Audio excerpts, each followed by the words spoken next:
Assalaamu calaykum waraxmatullaahi wabarakaatu. Soo dhawaada asxaabta. Maanta waxaynu arki doonaa cashar ka mid ah casharaanteeni SQL kaasoo aynu kaga hadli doono habab kale oo loo sameeyo database-ka iyo sidoo kale loo sameeyo tableska, sidoo kale loo delete gareeyo. Haddaba ugu horreyn soo dhawow. Haddii aad casharaantan wax ka faa'iiday la wadaag asxaabtaada kale una sii share garee.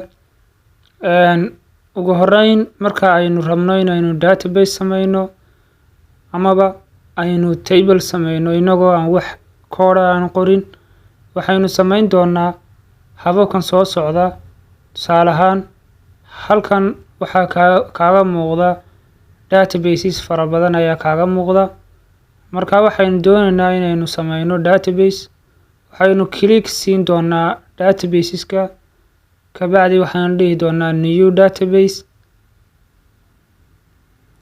New database markaynu yiraahno waxaynu u bixin doonaa magac. Kadib daaqadan baa kuu soo bixi doontaa inagoo halkaas ugu horeysa ay ku qoran tahay database name. U bixin doonaa magaca uu yeelan doono database-kaaga.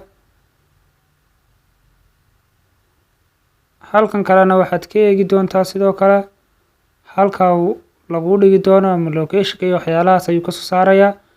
Laakiin adigu waad iska soo dhaafi doontaa. Waxaad halkaas baad u bixin doontaa magaca aad la rabtid database-kaaga. Kabacdi waxaad leedahay okay ayaa leedahay.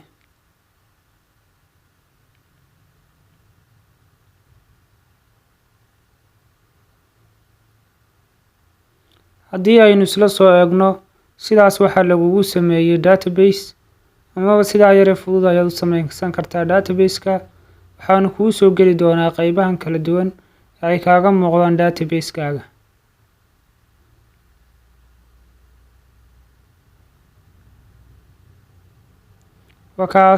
Halkaas ayuu inoogu soo biiray database-keeni. Sidoo kale waxaan doonayaa inaynu table-ka si dhex sameyno. Marka aynu sii furno database-keena waxaynu right click siin doonaa tableska. Iminka waxa ujeedaa inaan wax table aan ku guda jirin. Marka waxaynu sameyn doonaa right click ayaynu siin doonaa table-keena. Kadib waxaynu kasii dooran doonaa new table ayaynu kasii dooran doonaa amaba table ayaynu kasii dooran doonaa. Markaas ayaynu isagana halkaas aynu gelin doonaa columns-kii kala duwanaa inagoo u adeegsan doonaa hadda columns-ka aynu u baahannahay. Waa kan tusaale ahaan column-ka koobaad waxaynu gelin doonaa ID ayaynu ka dhigi doonaa.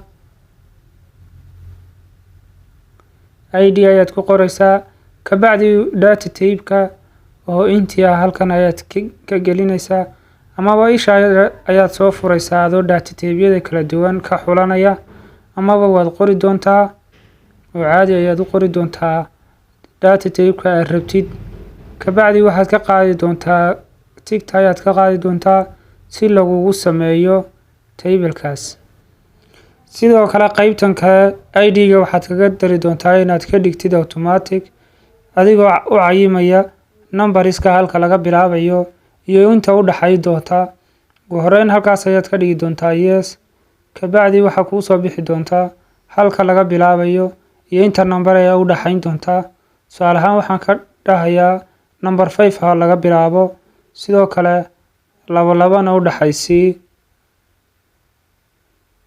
Kabacdi ID-gaaga waxaa laga bilaabi doonaa number 5 waxaana u dhaxayn doontaa 2 number ayaa u dhaxayn doona. Sidoo kale waxaan ku dari doonaa column-ka labaad oo aan ka dhigi doono name. Data type-kiisana aan ka dhigi doono varchar. Sidoo kale halkaasna waxaad ka qaadaysaa tigta si column-kaasi uu kugu sameysmo. Waxaan ku dari doonaa sidoo kale column saddexaad oo phone la dhaho. Data type-kiisana waan raacin doonaa waa intii. Sidoo kale tigtana waa ka qaadi doontaa.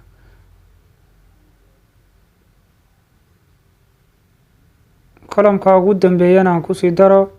Kabacdi waynu save garayn doonaa table-keenaas. Waxaanu noqon doonaa table jira oo ka mid ah table-ada database-kan uu leeyahay. Markaad save garaynaysid waa iska soo xiri doontaa. Kabacdi isaga ayaa ku weydiin doona oo kugu dhihi doona ma subscribe-sanaysaa xogtan aad qortay. kabacdi waxaad leedahay yes, halkaas ayaad uga bixin doontaa table-ka magaciisa. kabacdi waxaad leedahay okay.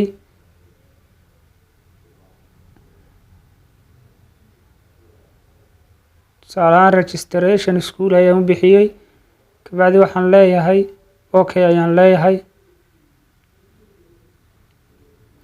sidaas waxaa iigu sameysmay table-keenii. waynu isla soo eegi doonaa inagoo tegayna qaybta tableska. marka haddii aynu isla soo eegno waynu refresh garayn doonaa. kabacdi waxaa inoogu soo biiri doona table-keenii. waxaanu inoogu soo biiri doonaa database-kii aynu hore u sameynay. si aynu xog ugu gurno table-keena, right click ayaad siin doontaa, waxaana ka dooran doontaa edit top 200. kabacdi markaad dooratid waxaynu rabnaa inaynu ku gurno xog ama table-keena aynu waxgelino. waa lagu soo muujin doonaa adigoo column u gelin doona xogta. waxaynu ka bilaabi doonaa markaynu xogta aynu gelinayno name ayaynu ka bilaabi doonaa, sababtoo ah ID-ga hore ayaynu uga soo dhignay automatic oo isaga ayaa ID-ga qaadanaya. markaa saddexdaa column ayuu baynina u gelin doonaa. waa kala dhaho name, sidoo kale la dhaho phone iyo address. saddexdaas column ayuu baynu xog geliyeynaa. ID-ga horeynu usoo sheegnay inuu yahay automatic, sababtaas ayuu inoo diidayaa oo adigu xog ma gelinaysid, isaga ayaa soo muujinaya. markaa saddexdaas column ee kale ayaynu rabnaa inaynu xog gelino. haddaba bal aynu xog ku gurno.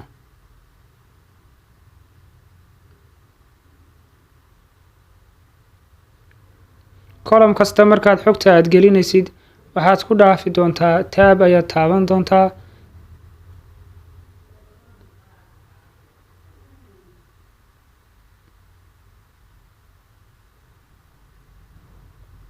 markaan saddexda column ee kale aan geliyo xogta, waxaad u jeedaa inuu si automatic uu ID-gu uu number u qaadanayo, isagoo hadba ka bilaabaya halkii aan ku yidhi ka bilow.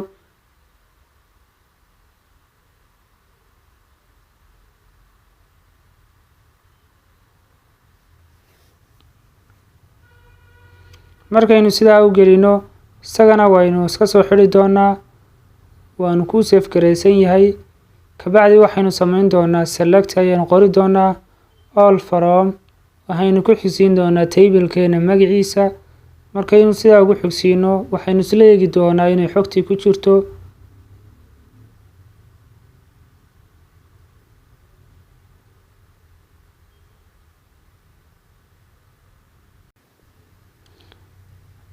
markaynu execute garayno waxaynu halkaas ku arki doonaa xogtii aynu hadda table-ka soo gelinay, taasoo inoo soo muujisan. intaynaan execute garayn database-keena ayaynu halkaa kasoo doorananaa. kabacdi waxaynu leenahay execute.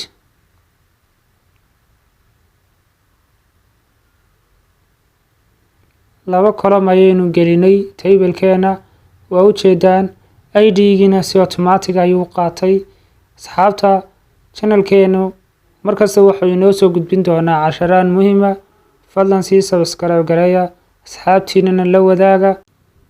waxaynu ku dari doonaa sidoo kale hal qodob ah sida wax loo delete gareeyo. laba hab ayaad u delete garayn kartaa.